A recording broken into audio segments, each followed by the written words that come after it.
Hi hello. ഇപ്പോൾ ചെമ്പനീർ പൂവിൻ്റെ എല്ലാ പ്രിയപ്പെട്ട പ്രേക്ഷകർക്കും മെട്രോ സ്റ്റാറിലേക്ക് സ്വാഗതം. അപ്പോൾ ഇന്ന് നമ്മുടെ ചെമ്പനീർ പൂവിലെ എപ്പിസോഡൊന്നും വന്നിട്ടില്ല, പ്രൊമോ മാത്രമാണ് വന്നിരിക്കുന്നത്.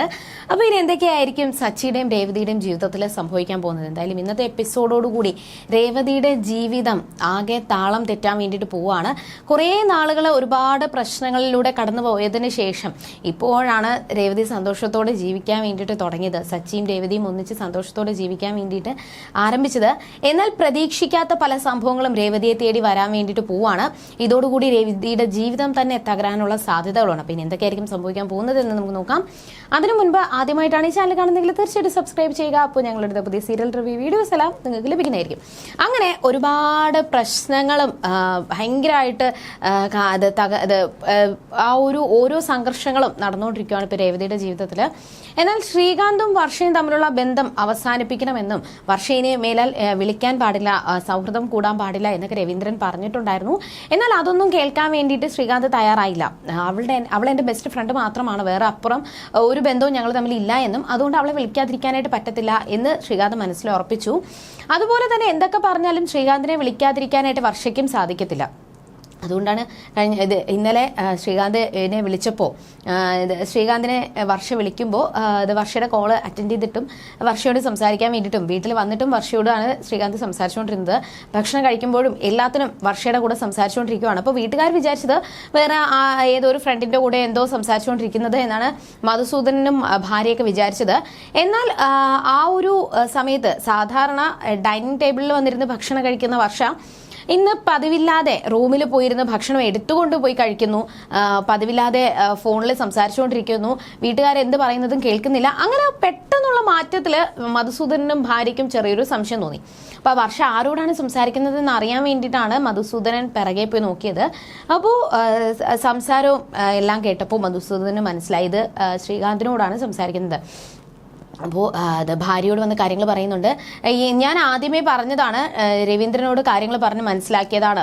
ശ്രീകാന്തും വർഷയും തമ്മിലുള്ള ബന്ധം നിർത്തണം, ഇനി മേലാൽ ശ്രീകാന്ത് വർഷയെ വിളിക്കാൻ പാടില്ല, സംസാരിക്കാൻ പാടില്ല എന്നൊക്കെ ഞാൻ പറഞ്ഞ് ഏൽപ്പിച്ചിട്ടും അതിനൊരു പുല്ല് വില പോലും അയാളോ അയാളുടെ മകനോ കാണിച്ചില്ല എന്നും അതുകൊണ്ട് അവനിട്ടുള്ളൊരു പണി ഞാൻ കൊടുത്തോളാം എന്നും ഇനി ശ്രീകാന്തിന് എന്ത് വേണമെന്ന് എനിക്കറിയാം, അവനെ വകവരുത്താനായിട്ട് എനിക്കറിയാം എന്ന് മധുസൂദനൻ മനസ്സിൽ വിചാരിക്കുകയാണ്.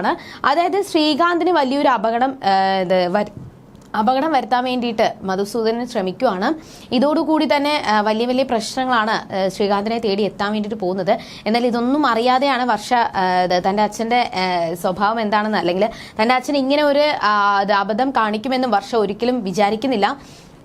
അങ്ങനെ ശ്രീകാന്തിനെ വകവരുത്താൻ വേണ്ടിയിട്ട് മധുസൂദനൻ ശ്രമിക്കുമ്പോൾ നമ്മുടെ രവീന്ദ്രനെ തേടി ഒരു പ്രശ്നം വരുമ്പോൾ മറ്റൊരു പ്രശ്നവും കൂടിയാണ് രവീന്ദ്രൻ്റെ വീട്ടിലോട്ട് വരുന്നത്.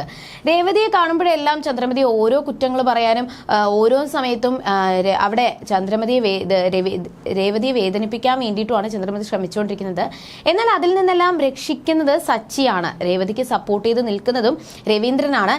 എന്നാൽ അതെല്ലാം ഇന്ന് താളം തെറ്റാൻ വേണ്ടിയിട്ട് പോവാണ്. ഇന്ന് രവീന്ദ്രൻ്റെ വീട്ടിൽ പോലീസുകാർ തേടി വരുന്നുണ്ട്.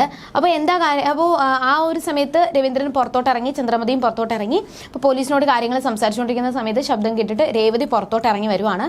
അപ്പോൾ രേവതി കണ്ടപ്പോൾ തന്നെ പോലീസ് ഈ പെൺകുട്ടി എന്താ എവിടെ, ഇവൾക്കെന്താ എവിടെ കാര്യം എന്ന് പോലീസ് ചോദിക്കുകയും എന്നാൽ ഇത് എൻ്റെ മരുമകളാണെന്നും സച്ചി എൻ്റെ മകൻ കെട്ടിയ ഭാര്യയാണ്, എൻ്റെ സച്ചി കെട്ടിയ ഭാര്യയാണ് എന്ന് പറയുകയും എന്നാൽ ഇവളെ സാറിന് നേരത്തെ അറിയാമോ, ഇവളെ എങ്ങനെ അറിയാം എന്ന് ചന്ദ്രമതി ചോദിക്കുമ്പോൾ ഇവളെ നേരത്തെ അറിയാമെന്നും നിങ്ങൾക്കൊന്നും കാര്യം അറിയത്തില്ലേ, നിങ്ങൾ സത്യം ഇതുവരെയും തിരിച്ചറിഞ്ഞിട്ടില്ലേ എന്ന് ചന്ദ്രമതിയോട് പോലീസ് എടുത്ത് ചോദിക്കുകയാണ്.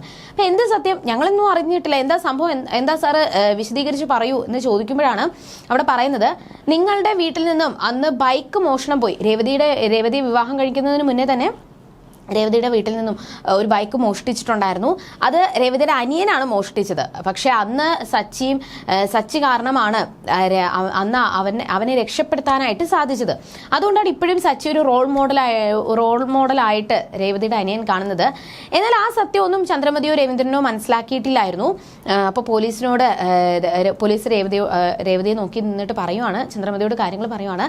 അന്ന് നിങ്ങളുടെ വീട്ടിൽ നിന്നും ആ ഒരു ബൈക്ക് മോഷണം പോയില്ലേ, അത് മോഷ്ടിച്ചത് വേറെ ആരുമല്ല, അത് ഈ പെൺകുട്ടിയുടെ അനിയനാണ് ആ ബൈക്ക് മോഷ്ടിച്ചതെന്നും അത് നിങ്ങളുടെ മകൻ കാരണമാണ് അവൻ ഇപ്പോഴും ഈ പുറം ലോകം കാണുന്നത്, അവൻ ആ ഒരു സച്ചി കാരണമാണ് അവൻ ഇപ്പോഴും രക്ഷപ്പെട്ട് നിൽക്കുന്നത്, ഇല്ലെങ്കിൽ അന്നേ തന്നെ അവനെ ഞങ്ങൾ അറസ്റ്റ് ചെയ്തേനെ. എന്നാൽ അന്ന് അവൻ പറഞ്ഞതുകൊണ്ട് മാത്രമാണ്, സച്ചി പറഞ്ഞതുകൊണ്ടാണ് രേവതിയുടെ അനിയൻ രക്ഷപ്പെട്ടു പോയത് എന്ന് പോലീസുകാർ പറയുകയാണ്.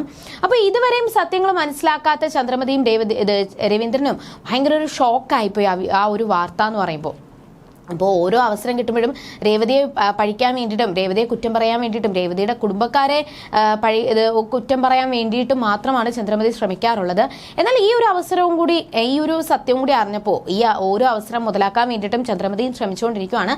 ഇനി എന്തൊക്കെയായിരിക്കും അവരുടെ ജീവിതത്തിൽ സംഭവിക്കാൻ പോവുക? വലിയ വലിയ പ്രശ്നങ്ങൾക്കൊടുവിൽ ശാന്തമായിട്ട് രേവതിയുടെ ജീവിതം മുന്നോട്ട് പോയിക്കൊണ്ടിരിക്കുന്നതിൻ്റെ ഇടയിലാണ് ഈ ഒരു പ്രശ്നം കൂടി കടന്നു വരുന്നത്. ഇതോടുകൂടി രേവതിയുടെ ജീവിതം തന്നെ മാറി മറിയാൻ വേണ്ടിയിട്ട് പോവുകയാണ്. അപ്പോൾ ഇനി എന്തൊക്കെയായിരിക്കും സംഭവിക്കാൻ പോകുന്നത്? ഇതോടുകൂടി രേവതിയുടെ ജീവിതം തകരുമോ? ഇനി എന്തൊക്കെ സംഭവിക്കാം എന്നൊക്കെ നമുക്ക് വരുന്ന ആളുകളിൽ കണ്ടറിയാം. അതുവരേക്കും ബൈ.